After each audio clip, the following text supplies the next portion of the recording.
Since 31st January, the KRA closed the plant, and all what now we've been doing is just trying to seek intervention from their offices. I've been unable to get in touch with the Commissioner General, called his office, even going there, we've been unable to get in touch with him.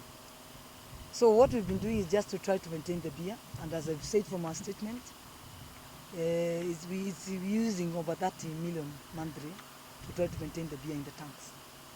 So meaning the company has drained all its resources. So if nothing is done, as we put it on the paper, we'll be forced to bring down the beer, and the people behind me to be shown out of the door. Which I don't think is the right time. The country cannot allow that, because as we are doing whatever we are doing, we are trying to create employment. Because we've called His Excellency our President to intervene, we believe this will be done. So we don't think that we will reach that point where we will see a local company with the KRA in court because of a debt, going to court because of a debt. The important part now is to try to maintain what is available, what is there. So that after that, if they manage to come, build another Keroche 1 or 2 in the 10 year of their tenure, because it's 10 years they're talking about, it will be good. If one can manage to build one in that 10 years. So we are like, we're just coming, waiting, and seeing whether it will be opened. We've not been doing anything since first, because it was closed in the evening of that effect. On 7th December 2022, KRA closed the factory and further issued agents notices to that 6 banks in Kenya. This completely collapsed all our business operations, since we could not neither produce, sell, nor access any financing for many of the banks to assist in settling their arrears. To me, I don't see any other external, because why would there be any other external? It's an investment.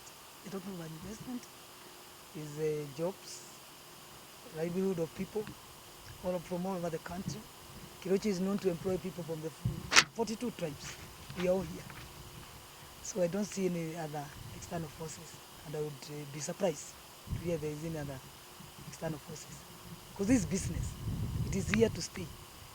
We are here to go, we live it, we do our part, we live it. We are the poets of the world. Such businesses are 300 years in existence. So I don't think there is any other external forces. It's KRA. They don't know what we want them to understand. But this is the same company that was able to pay 200 million over before COVID. So it's us now to work together so that now we get back to where we were and even expand and give even more than what we are paying. But because of 300 million debt, I don't think it's right for KRA to stop our operations. So that's what we are seeking. Because according to the Commissioner of Domestic Taxes, she told us her hands are tied. We are trying to go to Commissioner General's office. Every time you call, he's not in the office, he's not in the office. We go there, me as the CEO, I've even gone to his office. Secretary tells me he's not in the office. So now we can only seek to the intervention from His Excellency, our President. Some of the measures included reduction of standard VAT rate from 16% to 14%. Corporate tax rate from 30% to 25%. And pushing up the minimum taxable threshold for individuals for pay-as-you-earn purposes. Though the gesture was unpredicted, and though the gesture was appreciated, it did not reduce the pain caused by the pandemic to the expected level. Though the gesture was appreciated, it did not reduce the pain caused by the pandemic to the expected level. The above measures were withdrawn in 2021 when the pandemic was still on the increase.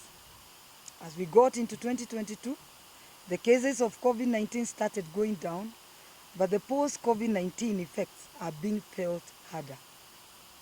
The effects are being aggravated by the current political climate as we get closer to the August 2022 general elections.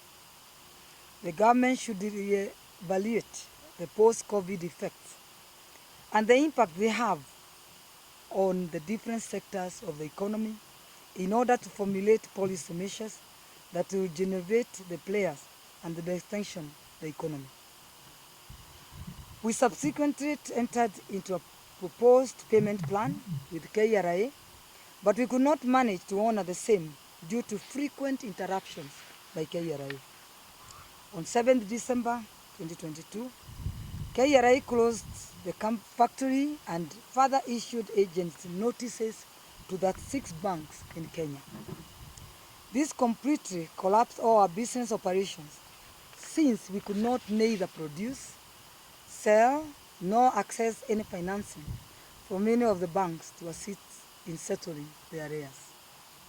We started negotiating for a payment plan and requested for a 24-monthly installment based on our financial projections, which KRA rejected and insisted on 6 monthly installments.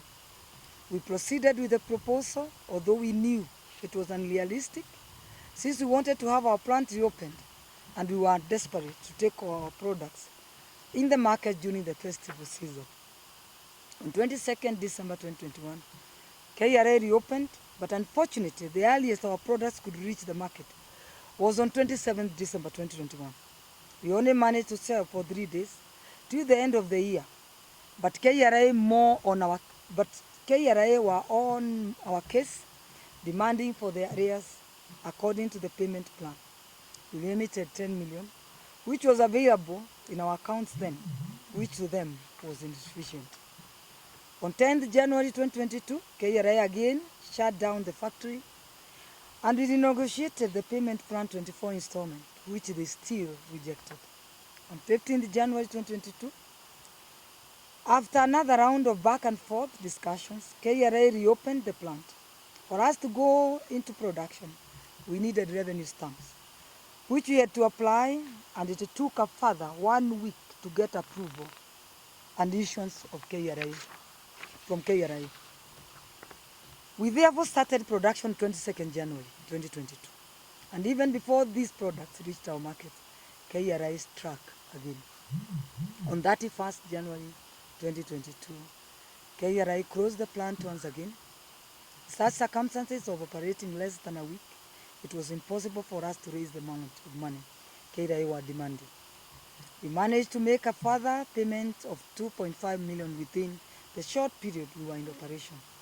At this point, they refused to accept further negotiations, and the Office of the Commissioner Domestic Taxes Department advised us that their hands are tied and we could seek support from the Office of the Commissioner General.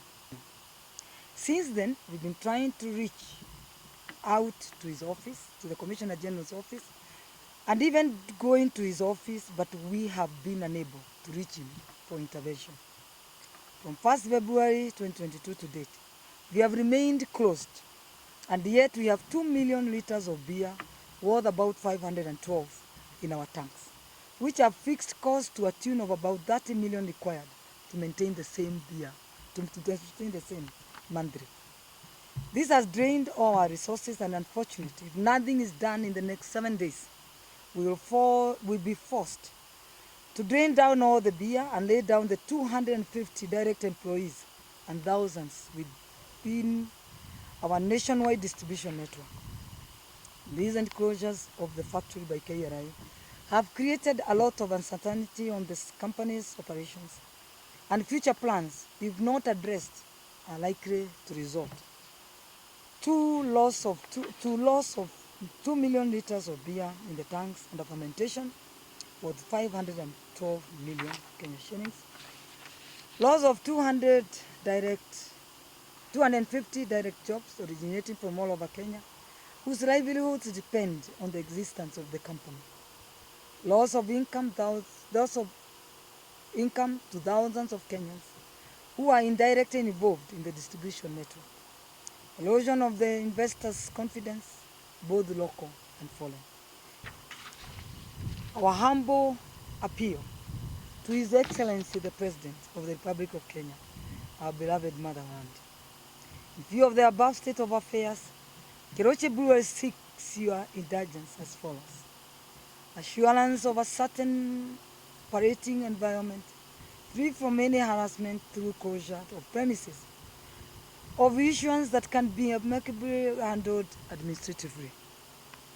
To kindly but urgently request the reopening of our plant to prevent the huge losses described above and enable us to resume production, sales and distribution. Most importantly, protect and safeguard the livelihoods of